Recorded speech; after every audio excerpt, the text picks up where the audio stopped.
तब्येत बरी आहे ना? भजन भूषण गजानन बुवा पाटील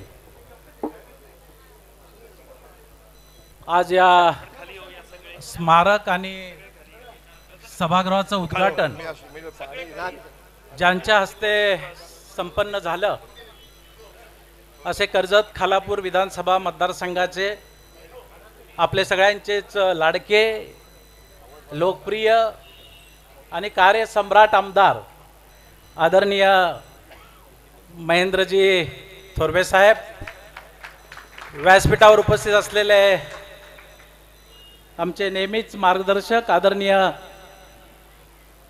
रंभाजी बुवा पाटीलजी,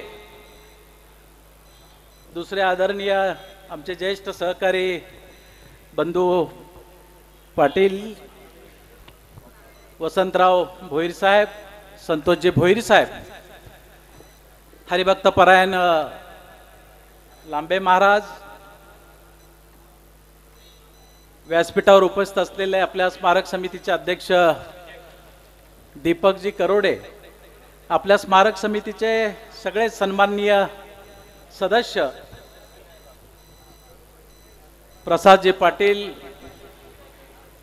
गजानन बुवांचं एकूणच सगळं कुटुंब आणि सगळेच बुवांचे, माझ्याबरोबर आले आमचे बोंडिवले भाऊसाहेब, बुवांचे सगळा चाहता वर्ग, बंधू भगिनी आणि मित्रांनो, खरं तर मी मगाशीच बंधू महेंद्रजींना म्हणालो की त्यांची पहिलीच टर्म आहे. 5 वर्षाचा कालावधी मला असं वाटतंय आता पूर्ण होईल. म्हणजे पहिलीच एंट्री असताना इतक्या धडाक्यामध्ये जोरदार त्यांनी बॅटिंग सुरू केली की कर्जत खालापूर विधानसभा मतदारसंघाचं चित्र निश्चितच बदललेलं आहे. अनेक विकासाची कामं झाली. माझ्या अगोदर शेकडो अब्जावधी रुपयाचा कोणी उल्लेख केला, मी सगळ्याच कामांचा उल्लेख करणार नाही. रस्ते, पाणी, शाळा या तर मला असं वाटतं एका बाजूला होत राहतात, पण दुसऱ्या बाजूला कर्जतमध्ये आपण जेव्हा प्रवेश करतो, मला असं वाटतंय की दासबोधावरचं निरूपण आणि त्यावरती चालणारी बैठक, साता समुद्रा पलीकडे नेणारे तीर्थस्वरूप नानासाहेब धर्माधिकारी यांची जे प्रवेशद्वार, भव्य असं प्रवेशद्वार, इकडे बाजूलाच प्रति पंढरपूर, आणि आज मला असं वाटतंय की पांडुरंगाचं दर्शन सहज व्हावं म्हणून ज्यांच्या नावामध्ये गजानन आहे, ज्यांच्या अभंगामध्ये ताकद आहे, भजनामध्ये ताकद होती, की ज्या भजनामध्ये आपण सगळे बसलो की मला असं वाटतंय की पांडुरंगच त्या ठिकाणी उभा आहे, अशा प्रकारची ताकद निर्माण करणाऱ्या स्वर्गीय भजन भूषण गजानन बुवांचं स्मारक आणि त्याचं उद्घाटन आज इथं या ठिकाणी होत आहे. मी जाहीरपणानं एकदा साहेबांसाठी टाळ्या वाजवू अभिनंदन करतो, मुरबाडकरांच्या वतीनं सुद्धा करतो. ज्या ज्या ठिकाणी गजानन बुवांचे चाहते होते, मला असं वाटतंय मुरबाड असेल, शहापूर असेल, ठाणे जिल्ह्यामध्ये वसंतराव आपल्याला माहिती आहे की खूप चाहता, फार मोठा वर्ग, या सगळ्यांच्याच वतीनं आपलं जाहीरपणानं अभिनंदन करतो. अभिनंदन एवढ्यासाठी, कोणतरी मगाशी म्हणाला की मी विचारलं बुवांना जाऊन आता वर्ष झाली किती, 30-32 मला असं वाटतं की वर्ष झाली. यापूर्वी बंधू स्मारक समितीची स्थापना झाली, 1-2 बैठका मी सुद्धा उपस्थिती लावली होती, आणि आज त्या स्मारक समितीचे अध्यक्ष दीपक बुवा करोडे आहेत. यापूर्वी या स्मारक समितीमध्ये ताई मला खास म्हणून उल्लेख केला पाहिजे, आठवतं म्हणून सांगतो, फार अशा छोट्या छोट्या जागेत आपण मीटिंग घेतलेली एकदा आठवते.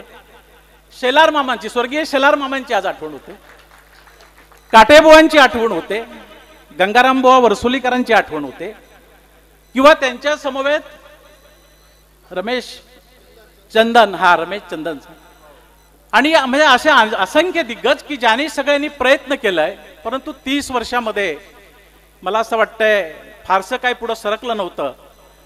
कदाचित काही गोष्टींना योग सुद्धा हवा असतो, किंवा नियतीला हे मान्य होतं महेंद्रजी थोरवे आमदार होतील आणि गजानन बुवांच्या स्मारकाचं भव्य स्मारकाचं उद्घाटन होईल, आज ते नियतीने या ठिकाणी मान्य केलेलं आहे. स्वर्गीय गजानन बुवा ही केवळ एक व्यक्ती नव्हती, तर ती एक फार मोठी दिव्य शक्ती होती. मला असं वाटतंय की बुवानी भजनाच्या माध्यमातून जी माणसं जोडली, खरं तर नारिवलीचं आमचं बांगर कुटुंब आणि डिकसळकर हे पाटील कुटुंब हे फार म्हणजे माझ्या वडिलांनाच भजनाची आवड. एकदा भजनाला आले, गजानन बुवांचा स्वभाव आपल्या सगळ्यांना माहिती आहे, फार सरळ साधा स्वभाव आणि मधून विनोद करणं हे त्यांच्या स्वभावाचं वैशिष्ट्य होतं. बंधू एकदा ते नारिवलीला संतोषजी भजनाला आले, दादा आपले होते माझे वडील, तुमचा सगळ्या परिसराचा परिचय आहे.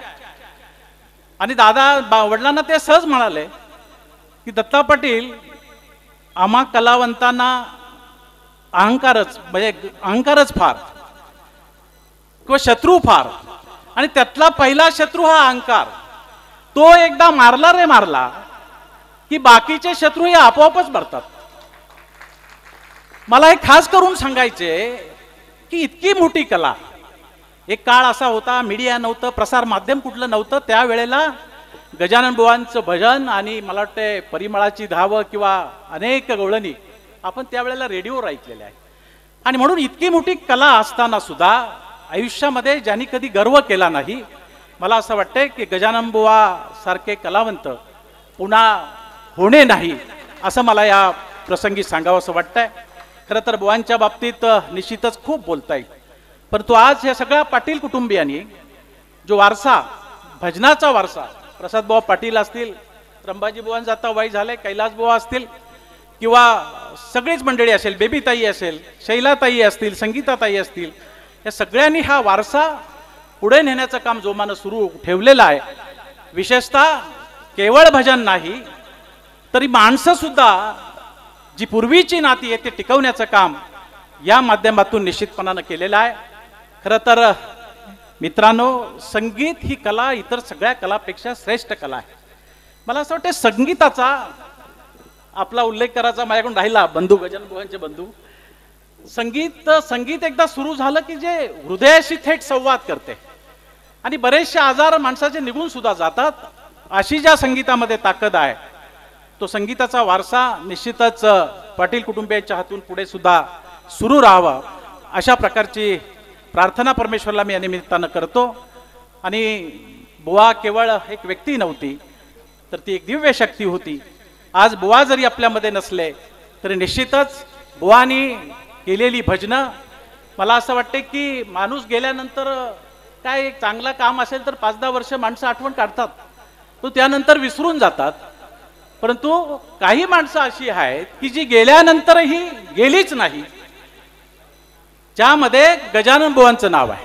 आजही घराघरामध्ये यूट्यूबच्या माध्यमातून असेल किंवा वेगवेगळ्या माध्यमातून गजानन बुवा हे प्रत्येक घराघरात आहेत. त्यामुळे बुवा आपल्यातून गेलेत असं अजिबात नाही. असंख्य वर्ष ते आपल्या सगळ्यांच्या स्मरणात राहतील, इतकीच प्रार्थना मी या परमेश्वराला करतो. पुन्हा एकदा जायचं असल्यामुळे आपली सगळ्यांचीच रजा घेतो. जय हिंद, जय महाराष्ट्र. उल्हासराव, मनापासून आभार तुमचे. गजानन बुवा पाटील यांच्याबद्दल आपण सगळं ऐकतो आहोत.